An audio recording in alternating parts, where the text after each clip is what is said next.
ফজরের বাতাসটা স্নিগ্ধ শোভন হয়। ফজরের সময়ের বাতাসে মুনাফিকদের নিঃশ্বাসে দুর্গন্ধ থাকে না। ঘুম থেকে উঠে ভোরবেলা হাঁটাহাঁটি করা শরীর এবং মনের জন্য উত্তম। মুসল্লিরা দলে দলে মসজিদ থেকে নামাজ পড়ে যাচ্ছে। পরনে জুব্বা, সাদা রঙের, হাতে তসবিহ, মাথায় পাগড়ি। বিড়বিড় করে হালকা শব্দে জিকির করতে করতে যাচ্ছে। তাদের শরীর থেকে আতরের গন্ধ আসছে। আতর ব্যবহার করা সুন্নত, রোগ প্রতিরোধ ক্ষমতা বাড়ায়। ভোরের বাতাসটা যেন আতরের গন্ধে মিশে গেছে। সুফিয়ানের নাকে আতরের গন্ধ ভেসে আসে। সে আতর ব্যবহার করেনি, কিন্তু আতরের গন্ধ নাকে আসতেই তার মন কিছুটা হলেও স্বচ্ছ হলো। সে উদ্ভ্রান্ত পথিকের মতো ক্ষেতের আইলে হাঁটছে। গতকাল রাতেও সে আজে বাজে স্বপ্ন দেখেছে, তবে পরিষ্কার করে মনে নেই। গতকাল মেলা থেকে ফারদিনা চলে যাওয়ার পর তার সাথে আর দেখা হয়নি। রশিদ তালুকদার তার দুই ছেলে রায়ান ও আরিফকে নিয়ে শহরে গেছে আজ সকালে। প্রতি রাজস্ব তোলার পর সে শহরে যান। কী কাজে যান সুফিয়ান জানে না। ফারদিনার সুযোগ কাজে লাগিয়ে দেখা করতে আসবে বলেছে, এখনও আসছে না। আজকাল তার জন্য সুফিয়ান উদাসীন হয়ে থাকে। আত্মার সম্পর্ক এমনই হয়। আত্মার সাথে কেউ মিলে গেলে তাকে ভাবতে না চাইলেও তার ভাবনা চলে আসে। তাই হয়তো ব্রিটিশ লেখক জর্জ এলিয়ট তার গ্রন্থে বলেছেন, দুই মানুষের আত্মার চেয়ে বড় কি হতে পারে যদি তারা জীবনের জন্য একত্রিত হয়।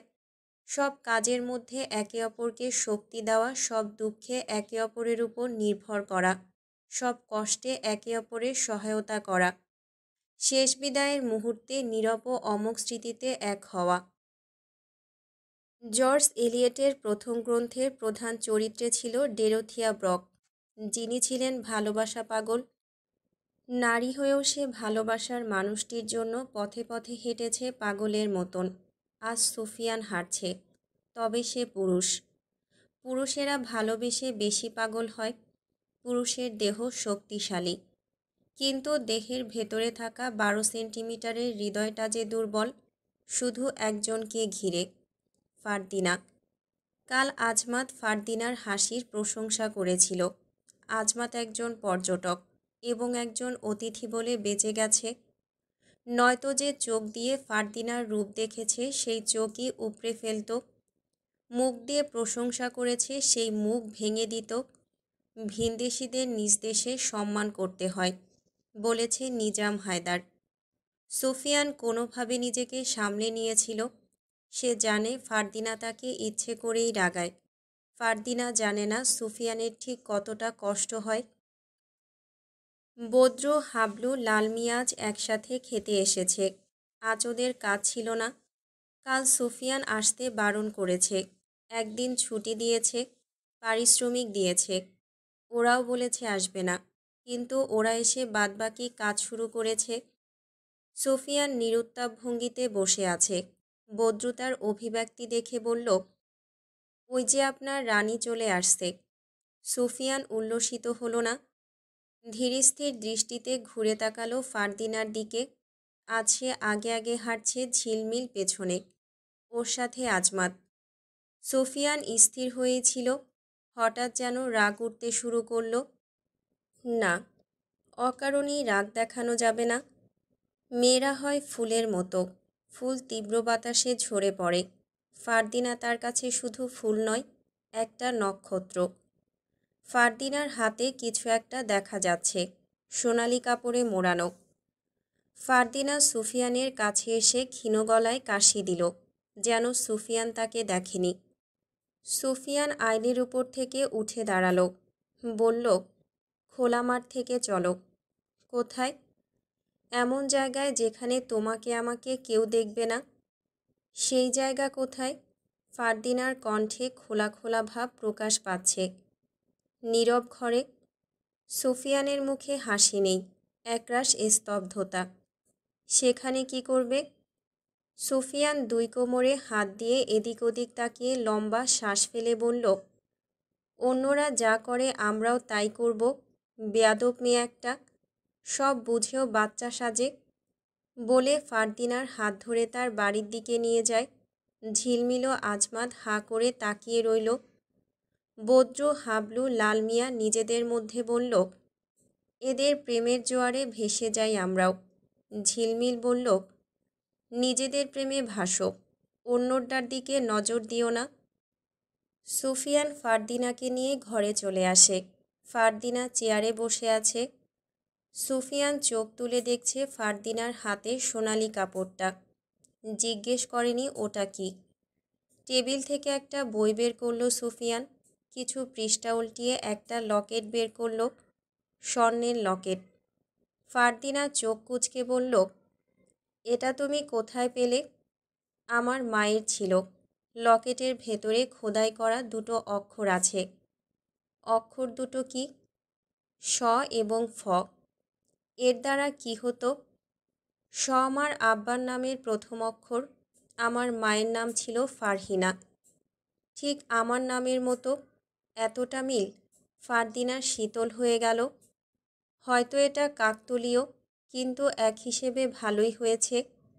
আমাদের নাম আর আলাদা করে খোদাই করতে হয়নি। এটা তুমি কি করবে? ফারদিনা নির্বাক দৃষ্টিতে তাকিয়ে বলল, তোমাকে দেব। আমার স্মৃতি হিসেবে রেখে দেবে তুমি। স্মৃতি হিসেবে রেখে দিব মানে? ফারদিনা নড়ে চড়ে বসল। কেউ কাউকে ছেড়ে চলে গেলে তার স্মৃতি হয়, হয় দুনিয়া থেকে চিরদিনের জন্য, নয়তো দুনিয়ার কোনো অজানা স্থলে চলে গেলে। সুফিয়ানের স্মৃতি দিয়ে সে কী করবে? সুফিয়ান কি তাকে ছেড়ে চলে যাবে? সুফিয়ান কয়েক সেকেন্ড চুপ থেকে বলল, আমি বলতে চেয়েছিলাম, তোমাকে দেওয়া আমার প্রথম উপহার যত্নে আগলে রেখো। তুমি ভুল বলো না কখনো। আজ কেন ভুল বললে? কখনো কখনো ভুল বলতে হয়। অপর মানুষটির সত্যতা যাচাই করা যায় না। কেমন সত্য? এই যে, তোমার চোখে হঠাৎ আমাকে হারানোর ভয় ফুটে উঠল। বলেই লকেটের দিকে তাকালো। লকেটটা বইয়ের মধ্যে ছিল। ফারদিনার কাছে বিষয়টি অদ্ভুত লাগলো। স্বর্ণ অলংকার দামি জিনিস, গোপন জায়গায় রাখতে হয়। বইতে যে কেউ হাত দেয়। সুফিয়ান একা থাকে, তার ঘরে কারো আসার সম্ভাবনা নেই। তবুও ফারদিনার মনে প্রশ্ন জমল। বলল, লকেট বইয়ের মধ্যে কেন রাখলে? তোমার সাথেই তো চোর থাকে, যদি ওরা নিয়ে যেত। শোনো, দামি জিনিস দামি জায়গায় সংরক্ষণ করতে হয় না। এমন জায়গায় সংরক্ষণ করতে হয় যে জায়গাটি সবার সন্দেহের বাইরে থাকে। আমি তোমার কথার ধরন এবং বুদ্ধিমত্তায় বিভ্রান্ত হয়ে যাই। তুমি সত্যি একজন কৃষক, একজন রাখাল তো? তোমাদের জন্যই কৃষকেরা পিছিয়ে আছে। কৃষকেরা কি মানুষ না? তাদের জ্ঞান থাকতে পারে না? সুন্দর করে কথা বলতে পারে না? অবশ্যই পারে। তারা চাইলেই সব পারে। মানুষের প্রধান আয়ের উৎস হচ্ছে কৃষিকাজ। তুমি মানো আর না মানো, তুমি ভুল বললেও সেই ভুলকে আমি সঠিক বিচার করি। লকেটটা কি হাতেই রাখবে? সুফিয়ান লকেটটা ফারদিনার গলায় পরাতে যেয়ে ফারদিনার ঘাড়ের দিকে তাকালো। বাদামি রঙের একটা তিল, যেটা ফারদিনার সৌন্দর্য যেন দ্বিগুণ বাড়িয়ে দিয়েছে। ফারদিনা হাত দিয়ে ধরে দেখল লকেটটা। সুফিয়ান একটা মাটির পাত্রে জল নিয়ে আসলো। ফারদিনার সামনে ঝুঁকে বলল, নিজেকে দেখো, কত সুন্দর দেখাচ্ছে, একদম পরীর মতো। ফারদিনা জলে দেখছে নিজের প্রতিবিম্ব। সুফিয়ান বলল, চলো দিঘির পাড়ে যাই। দিঘির পাড়ে বক পাখি বসেছিল। তাদের দেখেই পাখনা মেলে উড়ে গেল। আজ সূর্য উঠেছে। সবেই সূর্যর দেখা মিলেছে।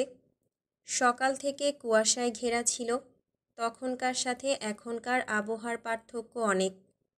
পরিবেশটা শান্ত শীতল, কিন্তু কোনো এক কারণে যেন রোদেরা উজ্জ্বল হাসছে। রোদের সৌন্দর্য আজ পরিপূর্ণভাবে ফুটে ওঠেনি। ফারদিনা দেখছে তীব্র আলোক। সুফিয়ান দেখছে না সেই আলোক। তার চোখে ফারদিনার রূপ সূর্যের আলোর থেকেও দ্বিগুণ উজ্জ্বল। ফারদিনার গলার লকেটটা রোদে পড়ে চিকচিক করছে। রোদেরা যেন ঝিলিক মারছে। ফারদিনা হাতে সোনালি কাপড়টা মোচড়াচ্ছে। লম্বা লাঠি জাতীয় কিছু একটা। সুফিয়ান জিজ্ঞেস করল, এটা কি? কখন থেকেই দেখছি হাতে। ফারদিনার টান টান চোখে সুফিয়ানকে দেখে বলল, তোমার জন্য একটা উপহার এনেছি। কি এনেছো? স্বর্ণের বাঁশি। তোমার কণ্ঠে অনেক দিন সুর শুনি না। আজ এখন নয়, অন্য কোনো সময় তুমি তোমার অনুভূতি সুরে বাঁশি বাজাবে। ফারদিনা কাপড় থেকে বের করল। বাঁশিটা সুফিয়ান হাতে নিল, ঘুরিয়ে ঘুরিয়ে দেখল। সুফিয়ান বাঁশি রেখে দিঘির জলের দিকে তাকালো। নিবিষ্ট দৃষ্টিতে তাকিয়ে রইল বেশ কিছুক্ষণ, যেন সময় থমকে গেছে। তার দৃষ্টি জলের দিকে, কিন্তু ভাবনার পাতায় অন্য কিছু। ফারদিনা কিঞ্চিত বিস্ময়ে ডাকল, সুফিয়ান। সুফিয়ান তার ডাক খেয়াল করেনি। ফারদিনা এবার গায়ে হাত দিয়ে ডাকল। ঠিক তখনই সুফিয়ান হুঁশে ফেরে যেন। হঠাৎ করেই ঝাপসা কণ্ঠে বলল, বিনতি। ফারদিনা সুফিয়ানের মুখে এরকম নাম শুনে আঁতকে উঠল। বলল, বিনতিকে? কেউ না। জলে থাকা ছোট্ট মাছকে বিনতি বলে, ওদের দেখছিলাম।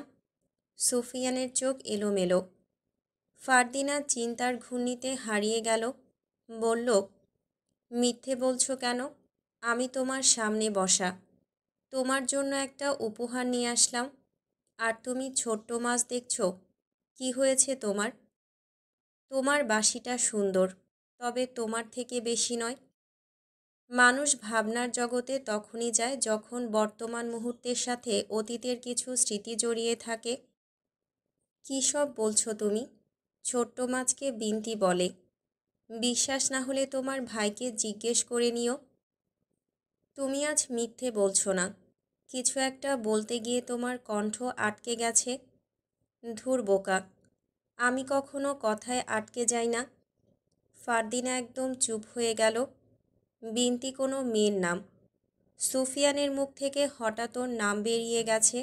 ছোট্ট মাছের নাম বিনতি হয় না। চোখের কোণে জল জমল। সুফিয়ান ঝুঁকে ফারদিনার চোখের দিকে তাকিয়ে বলল, ইস, আজ আমি শেষ। রাগিনী আজ রাগ করেছে। এই রাগ ভাঙানো মুশকিল। বিশ্বাস করো, আমি সত্যিই মাছের নাম বলেছি। মাছের আরও নাম আছে, বলবো? আব্বা শহর থেকে ফিরে এসেছে। আমি আজমাতের সাথে বের হয়েছি বলে আসতে দিয়েছে। এখন চলি। ওই বাদরটাকে আজ রাঙার সাথে বেঁধে ছেড়ে দেব। রাঙা ছুটবে ও মাটিতে গড়াগড়ি খাবে। তোমার কোনো অধিকার নেই আজমাতকে কিছু বলার। দ্বিতীয়বার আমি আর তোমার সাথে কথা বলবো না, দেখাও করতে আসবো না। কথা বলতে পারছে না ফারদিনা। রাগে গলা থরথর করছিল যেন। বাকি কথা গিলে হনহন করে উঠে চলে যেতে চাইল। সুফিয়ান দাঁড় করিয়ে বলল, শুধু শুধু আমার উপর রাগ করে এভাবে চলে যেও না। তুমি তোমার বিনতিকে নিয়ে থাকো। আমি আজমাতের সাথে এখন থেকে কথা বলবো। রাতেও তার সাথেই মিশব। তার ঘরে যাব। দরকার হয় বিয়ে করে বিদেশ চলে যাব। তবু আর তোমার কাছে আসছি না। সুফিয়ান রাগে চোখ লাল করে ফেলল। ফারদিনা চলে যাচ্ছে। সুফিয়ান তীর্যক কণ্ঠে চেঁচিয়ে বলল, তুমি না আসলে তোমার বাড়ি গিয়ে তোমার সাথে কথা বলবো। ফারদিনা ঘুরে তাকালো না। সুফিয়ানের কানের কাছে ফারদিনার বলা শেষ কথাগুলো ভাসছে। আজমাতের সাথে মিশব, তার ঘরে যাব, বিয়ে করে চলে যাব। সুফিয়ানের রাগ হচ্ছে, প্রচণ্ড রাগ হচ্ছে। রাগ দমন করার জন্য সিগারেট বের করল। সিগারেটটা ঘুরিয়ে ঘুরিয়ে দেখে আবার ফেলে দিল। কেউ যখন মাত্রাতিরিক্ত রেগে যায় তখন হৃদস্পন্দন দ্রুত হয়, রক্তচাপ বেড়ে যায়, রক্তে অ্যাড্রেনালিন ও কর্টিসল বৃদ্ধি পায়। এতে শরীর যুদ্ধের মতো প্রস্তুত হয়ে যায়। সুফিয়ান রাগ প্রয়োগ করার মতো কিছুই পেল না। ফারদিনা চলে গেছে। এখন রাগ দেখিয়েও কিছু হবে না।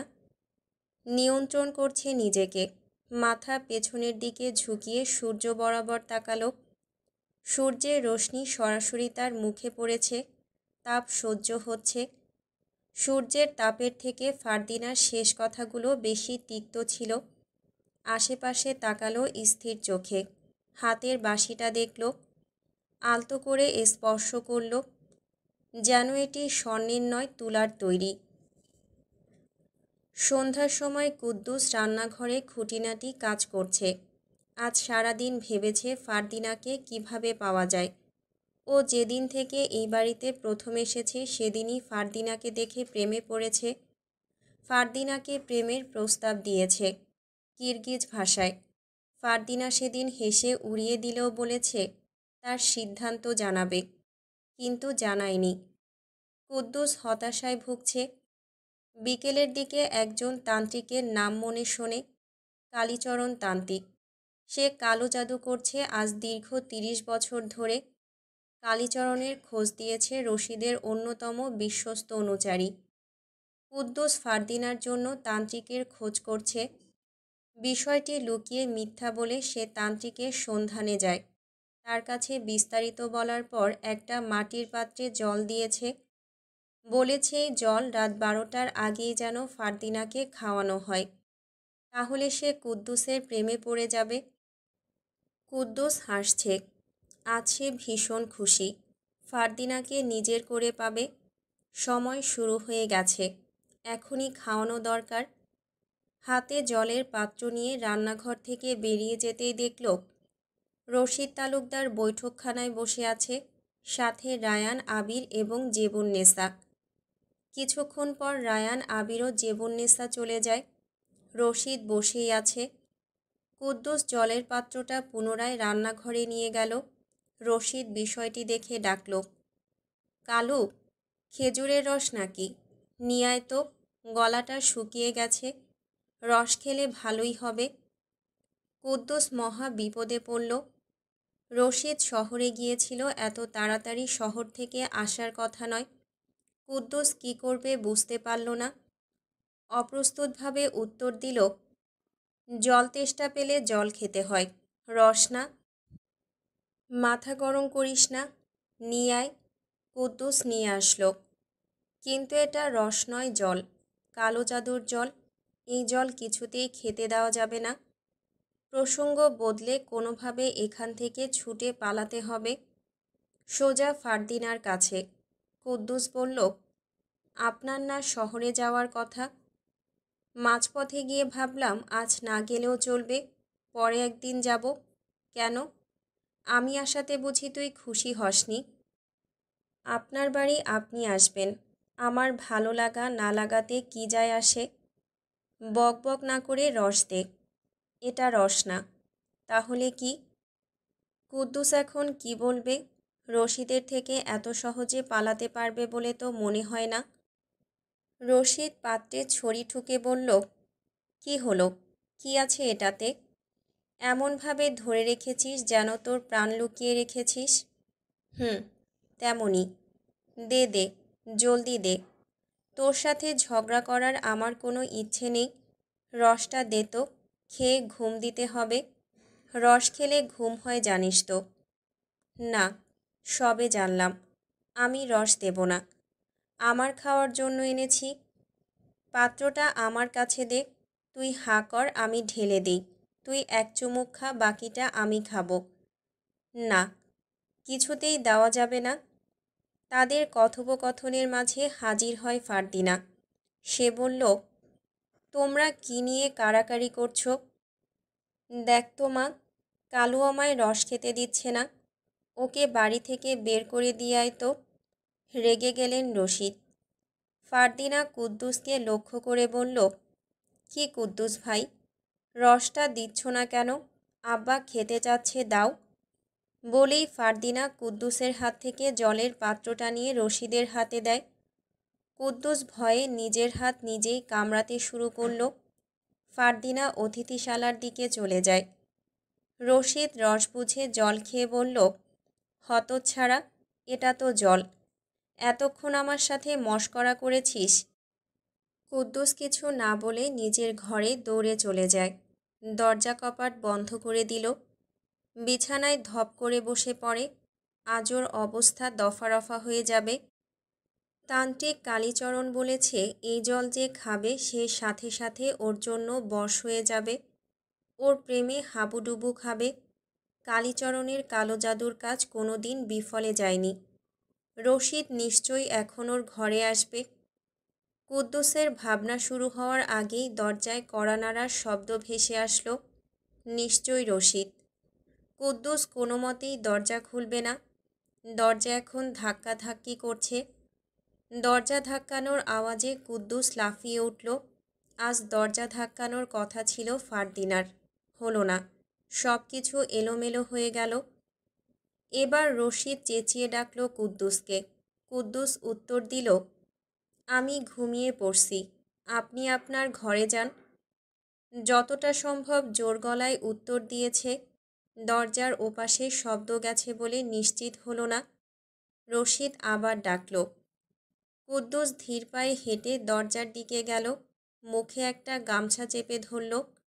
রশিদকে কোনোভাবে মানানোর চেষ্টা করতে হবে। মনে মনে প্রার্থনা করে দরজা খুলে দিল।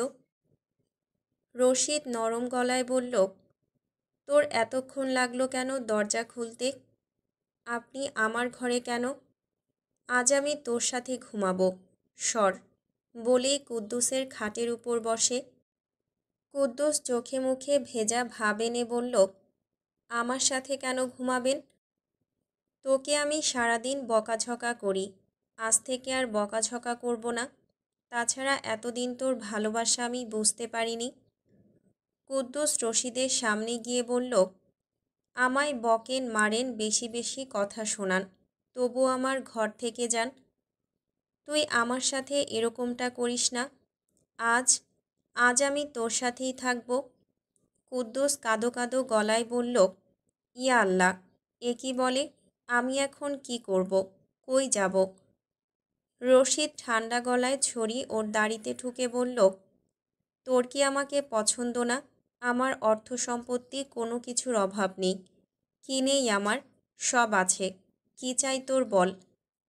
কুদ্দুস মেঝেতে বসে পড়ে কপাল চাপড়াতে চাপড়াতে বলল, এ আমি কি করলাম? এখন আমি কোথায় যাব? আপনি দয়া করে আমার ঘর থেকে যান।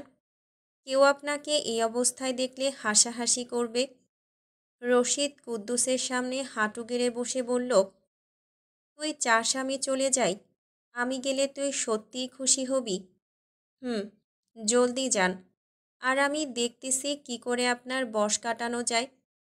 এটা মনের মিল কালু, বশ না। আপনার ছেলেরা দেখবে, হাসবে। আপনার ঘরে যান। তোর ঘরে থাকলে সমস্যা, তাই না? তুই আমার ঘরে চল, বেশ মজা হবে। কুদ্দুস বসা থেকে শুয়ে পড়ল মেঝেতে। কান্না করতে করতে বলল, আমি আর কোনো দিন তান্ত্রিকের কাছে যাব না। আল্লাহ, এবার আমায় মাফ করে দাও। রশিদ বলল, চুপ, কাঁদিস না। আমি আগে যাচ্ছি, তুই পরে আয়। রশিদ যেতে যেতে কয়েকবার পেছন ঘুরে কুদ্দুসকে দেখল। কুদ্দুস মনে মনে স্বীকার করল, এবারের মতো বেঁচে গেছে, কিন্তু যত দ্রুত সম্ভব বশ কাটাতে হবে। রশিদ গুনগুন করে গান গাইতে গাইতে সিঁড়ি বেয়ে উপরে উঠছে। চাঁদের আলোয় তোর মুখ জলে, হৃদয় আমার শুধু তোরে ডাকে। বাতাসে ভেসে আসে নাম তোর, প্রেমের সুরে মন খুশিতে নাচে। জেবুন্নেসা রশিদের সামনে বেশ হন্তদন্ত হয়ে ছুটে এলো। রশিদ দাঁড়িয়ে গেল। জেবুন্নেসা ফিসফিস করে বলল, ভাই শুনেছিস? গতকাল মেলা থেকে 15টা বাচ্চা গায়েব হয়ে গেছে।